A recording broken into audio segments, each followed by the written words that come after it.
Bonjour à tous, aujourd'hui nous allons entamer un nouveau chapitre sur les fonctions de référence. Alors les fonctions de référence, ce sont des fonctions qu'on retrouve, qui sont connues. Vous connaissez une par cœur maintenant, c'est la fonction affine, rappelez-vous, sous la forme ax plus b. Là on va voir d'autres fonctions. Alors la première autre fonction qu'on va voir, donc ça va être la fonction carré. Alors la fonction carré, forcément elle va faire intervenir le carré, donc la puissance 2. Alors, c'est une fonction qui est définie sur R, c'est-à-dire par l'ensemble des réels. On pourra mettre n'importe quelle valeur, on pourra toujours trouver une image de cette valeur-là.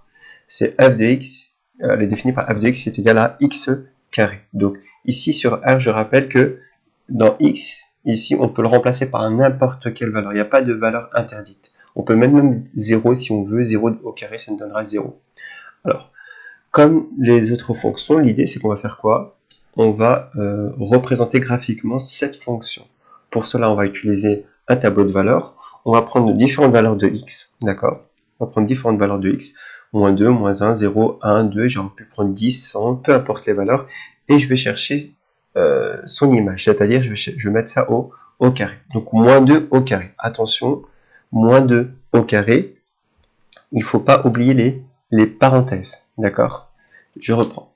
On a moins 2 au carré. Donc je fais ici un exemple. Donc j'ai moins 2, je remplace mon x par moins 2. Donc là, je suis obligé de mettre les parenthèses parce que j'ai remplacé tout mon x par moins 2. Donc le carré concerne à la fois le 2 et le moins. D'accord? Car si j'écris ça comme ça, qu'est-ce qui se passe? Le carré ne concerne le 2 et pas le moins. Donc moins 2 au carré, ici, ça va me donner moins 4. D'accord? Parce que ici, on a moins 2 fois 2. 2 fois 2, ça donne 4 et on n'oublie pas le moins. Or, ici, on a moins 2 fois moins 2. Et moins par moins, ça donne plus. Alors, c'est une erreur qui est très fréquente. J'aimerais que vous ne tombez plus dans cette erreur-là.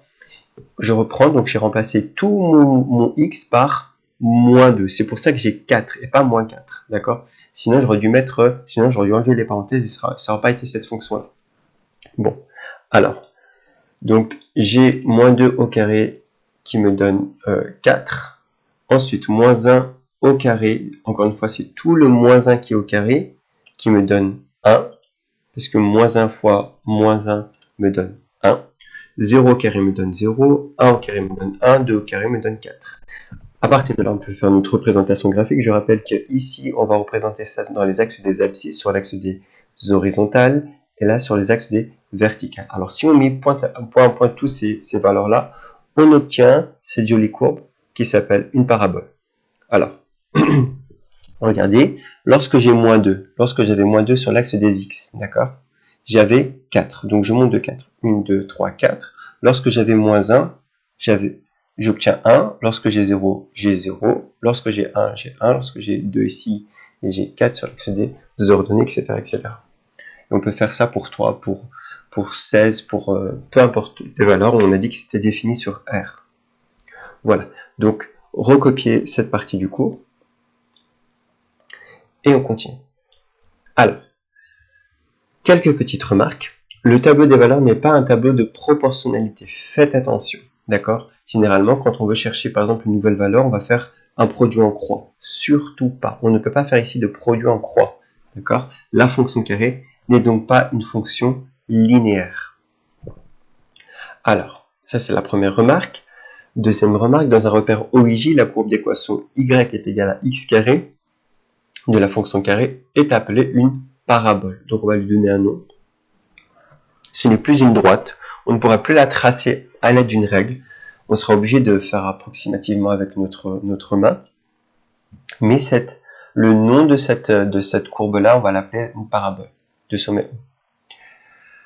Alors, dans un repère orthogonal, la courbe d'équation y est égale à x carré de la fonction carré est symétrique par rapport à l'axe des ordonnées. Effectivement, si vous avez remarqué, on peut plier sur l'axe des... on peut plier ici. Si c'était une feuille, si on la pliait, on remarque que tout se confondrait. Donc ce point se confondrait avec celui-là, celui-là avec celui-là, etc. Donc on voit bien que c'est un effet miroir. D'accord? Voilà ces petites remarques. Alors maintenant une petite méthode. on a représenté graphiquement la fonction carré f dans un repère, et je vous demande déjà de comparer graphiquement f de 0,5 et f de 2. C'est-à-dire que quel est le plus grand entre f de 0,5 et f de 2. Même question pour f de moins 1,5 avec f de moins 1,5 et f de moins 1. Et enfin, on veut vérifier ça par le calcul. Alors, ici, bon, je vais vous demander d'essayer de réfléchir dans votre cahier d'exercice par vous-même, et on passe tout de suite à la correction, donc faites pause, et une fois que vous pensez avoir compris, ou si vous vous êtes bloqué, vous reveniez, vous faites la première avec moi et vous reveniez plus tard en arrière. Alors, déjà, on doit tracer, on a dit, notre parabole. On doit tracer une parabole, donc là, on a la fonction f de x égale x carré, et on veut comparer les images de f de 0,5 et f de 2. Alors, f de 0,5, il se trouve ici, donc on a ici f de 0,5, donc je m'en contrefiche pour l'instant de la valeur, j'écris juste f de 0,5, et f de 2, on a ici f de 2. Bah forcément, ici on remarque que f de 2 est plus grand que f de 0,5, ou si vous voulez, f de 0,5 est plus petit que f de 2. C'est ça qu'on a demandé. On veut savoir quel est le plus grand entre les deux, d'accord? Donc en traçant les images de 0,5 et de 2, par la fonction f, on constate que f de 0,5 est plus petit que f de 2. Voilà pour la première réponse. Alors ensuite, on avait dit, même question pour f de moins 1,5 et f de moins 1. On va faire la même chose. Alors, c'est parti pour la correction. Voilà f de moins 1,5 et f de moins 1. Donc ici, je prends f de moins 1 qui me donne cette valeur-là. D'accord, donc ça me donne 1 forcément. Et f de moins 1,5 qui nous donne cette image-là. Voilà. Alors forcément, ce qui est plus au-dessus est plus grand que ce qui est plus en dessous, forcément. Donc, qu'est-ce qu'on remarque? Que f de moins 1 est plus petit que f de moins 1,5. C'est ce qu'on écrit. En traçant les images de moins 1,5 et de moins 1, la fonction f, on constate que f de moins 1 est plus petit que f de moins 1,5. Et pour la dernière question, donc on veut faire ça par le calcul cette fois-ci, bah, on n'a plus qu'à calculer. Donc on a notre fonction f de x égale à x carré. Bon. F de moins 1,5, c'est quoi? C'est moins 1,5 le tout au carré. Donc je tape ça à la calculatrice si vous voulez, ou sinon je pose ça, et ça me donne 2,25.